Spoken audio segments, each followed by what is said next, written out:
हरे कृष्णा। आप सभी को राधा अष्टमी की बहुत बहुत बहुत बहुत शुभकामनाएं।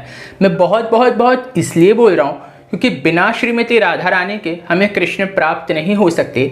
आज की वीडियो श्रीमती राधा रानी के नाम, क्योंकि आज की वीडियो में मैं राधा रानी के बारे में कुछ ऐसी बातें आपको बताने वाला हूँ जो आपने शायद ही पहले कभी सुनी होगी। तो बिना वक्त गवाए हम हमारा आज का वीडियो शुरू तो करेंगे। उससे पहले यदि आप चैनल पर पहली बार है तो चैनल को सब्सक्राइब करें, साथ ही साथ बेल आइकन को प्रेस करें ताकि आने वाली वीडियोस की नोटिफिकेशन मिले कुछ सबसे पहले। तो आइए शुरू करते हैं हमारे आज का वीडियो। आइए तो सबसे पहले शुरुआत करते हैं ब्रह्म वैवर्त पुराण से, जहां पे भगवान राधा शब्द का अर्थ बताते हैं या ये बताते हैं कि राधा कौन है। भगवान कहते हैं कि जो मेरी तीव्र भक्ति करे, जो हर एक क्षण हर एक पल निस्वार्थ प्रेम से, निस्वार्थ भाव से, प्रगाढ़ प्रेम के साथ, बिना छूटे बिना टूटे जो मेरी भक्ति करे, वो है श्रीमती राधा रानी।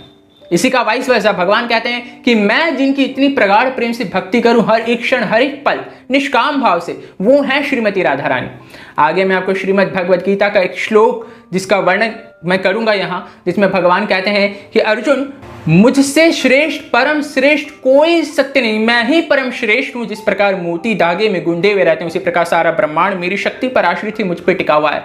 अब मैं ये यहाँ इसलिए कह रहा हूं क्योंकि ऋग्वेद आगे ये बात कहता है कि जो भगवान जिनके चरणों को प्राप्त करने का प्रयास करते, जिनके चरणों में लोटपोट होते हैं, जिनके आगे पीछे घूमते हैं, वो है श्रीमती राधा रानी। तो श्रीमती राधा रानी कितनी उत्तम है, विचार कीजिए। परम ब्रह्म है क्या चीज, ऋग्वेद में आगे वर्णन मिलता है। परम ब्रह्म यदि एक ज्योत है तो उसको अगर हम दो रूप में विस्तार करें, अगर पौरुषम पुरुष रूप में विस्तार करें तो वह है श्री कृष्ण, और पराशक्ति के रूप में विस्तार करें तो वह है श्रीमती राधा रानी। तो परम ब्रह्म कोई और नहीं, श्रीमती राधा रानी और कृष्ण एक है, वो है परम ब्रह्म। श्रीमती राधा रानी से यदि पूछा जाए कि कृष्ण कौन है, तो श्रीमती राधा रानी कहती हैं ब्रह्म वैवर्त पुराण में, माम एव पौरुषम रूपम गोपिका मनमोहना। माम एव पौरुषम, कृष्ण कोई और नहीं, कृष्ण मेरे ही पौरुष रूप हैं। तो श्रीमती राधा रानी के पौरुष रूप हैं, पुरुष रूप हैं। गोपिका मनमोहना, गोपी के जो मनमोहन करने वाले हैं वो मोहन मोहिनी ही है, मोहिनी का पुरुष रूप है जो गोपिका के मन को मोहते हैं। आगे हम जानते हैं त्रैलोक्य पृथ्वी धन्य, जो निम्न तो लोक है, मध्यम लोक है, उत्तम लोक है, जो तीनों लोक की कैटेगरी है उसमें सबसे श्रेष्ठ है पृथ्वी, और पृथ्वी में सबसे श्रेष्ठ है वृंदावनपुरी, वृंदावन की नगरी। वृंदावन में सबसे श्रेष्ठ है ब्रजवासी, ब्रजवासियों में सबसे श्रेष्ठ है गोपियां, और गोपियों में सबसे श्रेष्ठ है श्रीमती राधिका रानी। और श्रीमती राधिका रानी से श्रेष्ठ कोई भी नहीं है, उनसे ऊपर कोई नहीं, उनसे श्रेष्ठ कोई नहीं है। तो आगे हमको वर्णन मिलता है कि श्रीमती राधा रानी कौन है। भगवान कहते हैं सत्यम सत्यम पुनः सत्यम, सत्यम एवं पुनः पुनः, विना राधे प्रसादेन मत प्रसादेन विद्यते। भगवान कहते हैं कि श्रीमती राधा रानी की कृपा के बिना, मैं सत्य कहता हूं, बार बार कह रहा हूं, मैं सच कह रहा हूं, सच कह रहा हूं, सच कह रहा हूं, श्रीमती राधा रानी की कृपा के बिना मेरी भक्ति प्राप्त करना मुश्किल नहीं, असंभव है। उनके बिना मुझे प्राप्त नहीं किया जा सकता। इसलिए मैं कहता हूं बार बार, राधा रानी की कृपा है, राधा रानी की कृपा है। क्यों? क्योंकि श्रीमती राधा रानी की कृपा के बिना कृष्ण की प्राप्ति असंभव है। तो राधा रानी से कृपा से याचना करनी चाहिए। इसलिए मैं राधाष्टमी का व्रत रखना बहुत जरूरी है कि राधाष्टमी का व्रत हम करें और राधा रानी के चरणों में भगवान की प्रेम की कृपा प्राप्त करने की उनसे याचना करें, क्योंकि राधा रानी बहुत ही करुणामयी है। भगवान कृष्ण आगे कहते हैं कि जब कोई राज शब्द का उच्चारण करता है तो मैं वो श्रवण करने के लिए उसके आगे पीछे दौड़ता हूं। क्यों?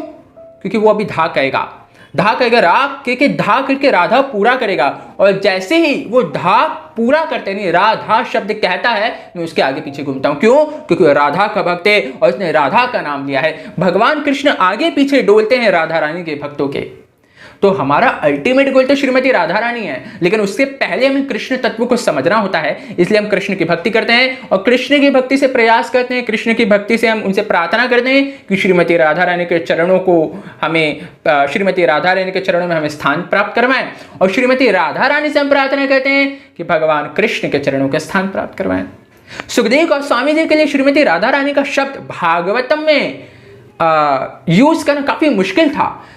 लोग काफी कहते हैं कि भागवतम में श्रीमती राधा रानी का वर्णन नहीं मिलता, वर्णन नहीं मिलता। क्यों नहीं मिलता? वैसे वर्णन है, पर क्यों नहीं, इसके पीछे एक रीजन है। क्योंकि शास्त्रों में वर्णन मिलता है कि सुखदेव गोस्वामी यदि एक बार भी राधा नाम कह देते हैं तो वो 6 महीने तक मूर्छित अवस्था को प्राप्त होते हैं। और यहां तो गंगा के तट पर सुखदेव गोस्वामी जी ने कहा है कि परीक्षित, मैं तुम्हें 7 दिन में भागवत सुनाऊंगा, तत्पश्चात तुम मृत्यु को प्राप्त हो सकते हो। तो 7 दिन में भागवत यदि सुनानी और अगर राधा नाम कह दिया तो 6 महीने के लिए मूर्छित हो जाएंगे, फिर परीक्षित महाराज का क्या होगा। इसीलिए बड़ी तपस्या के साथ उन्होंने भागवतम सुनाई और उन्होंने राधा शब्द का उपयोग नहीं किया, लेकिन फिर भी वहां पे श्रीमद् भागवतम में राधा मिलता है जैसे राधा के ऑल्टरनेटिव्स, श्रीमती राधा रानी के साइनोनियम, जैसे Ramapati. Ramapati is none other than is स्वयं राधा रानी।